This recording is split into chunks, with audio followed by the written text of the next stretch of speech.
आखिर अब सरकार ने भी मान लिया है कि इंडियन इकोनॉमी सुस्ती के दौर से गुजर रही है। इसकी वजह है डिमांड में कमी। इस वजह से शेयर बाजार और फॉरेक्स रिजर्व में बड़ी गिरावट देखी गई है। सरकार ने इसका ठीकरा भारतीय रिजर्व बैंक यानी कि आरबीआई के सिर फोड़ा है। वित्त मंत्रालय ने अपनी ताजा रिपोर्ट में संकेत दिया है कि आरबीआई की मॉनेटरी पॉलिसी और स्ट्रक्चरल फैक्टर्स की वजह से आर्थिक सुस्ती के हालात पैदा हुए हैं।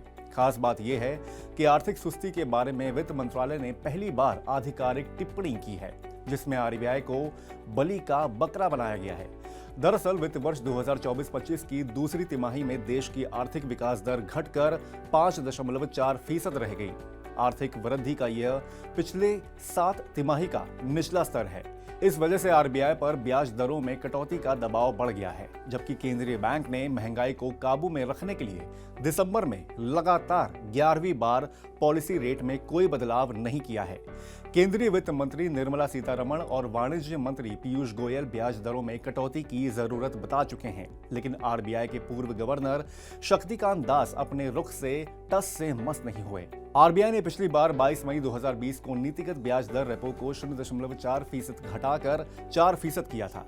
मई 2022 से ब्याज दरें बढ़ने का सिलसिला शुरू हुआ, जो फरवरी 2023 तक चला। इस दौरान रेपो दर 2.5% बढ़कर 6.5% पर पहुंच गई। आरबीआई ने दिसंबर 2024 की मौद्रिक समीक्षा में लगातार 11वीं बार ब्याज दरों में कोई बदलाव नहीं किया, यानी फरवरी 2023 के बाद से रेपो रेट 6.5% पर स्थिर बनी हुई है।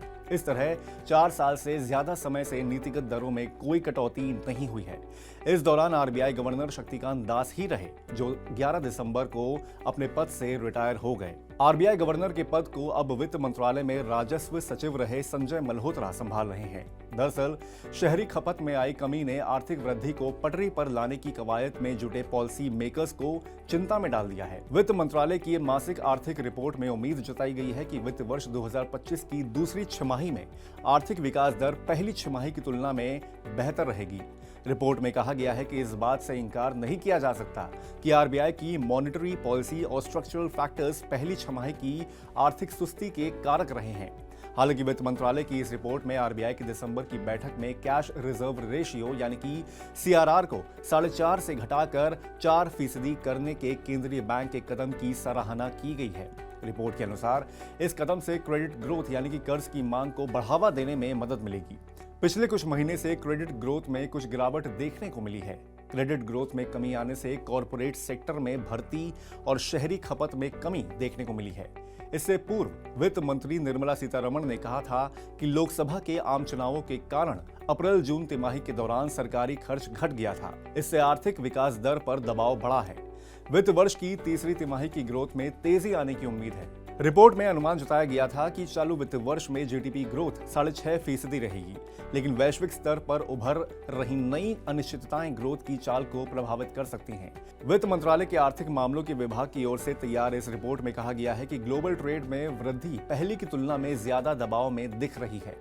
अमेरिकी मुद्रा डॉलर की मजबूती और अमेरिकी सेंट्रल बैंक फेडरल रिजर्व के रेट कट की रफ्तार धीमी करने से भारत जैसे उभरते बाजारों की करेंसी पर दबाव बढ़ गया है। इससे भी जीडीपी ग्रोथ प्रभावित हो रही है। बहरहाल वित्त मंत्रालय की ताजा रिपोर्ट से पता चलता है कि आर्थिक विकास दर को लेकर सरकार चिंता में है। ग्रोथ को बढ़ावा देने के लिए वो हर संभव कदम उठाने की कवायद में जुटी है। ऐसे में उम्मीद कर सकते हैं कि फरवरी में नए गवर्नर संजय मल्होत्रा के नेतृत्व में होने वाली मौद्रिक समिति की पहली बैठक में आरबीआई ब्याज दरों में कटौती कर सकता है। हालांकि कुछ एक्सपर्ट्स का यह भी मानना है कि ग्लोबल मार्केट के मौजूदा माहौल में घरेलू बाजार में ब्याज दरों में कटौती की गुंजाइश कम ही है।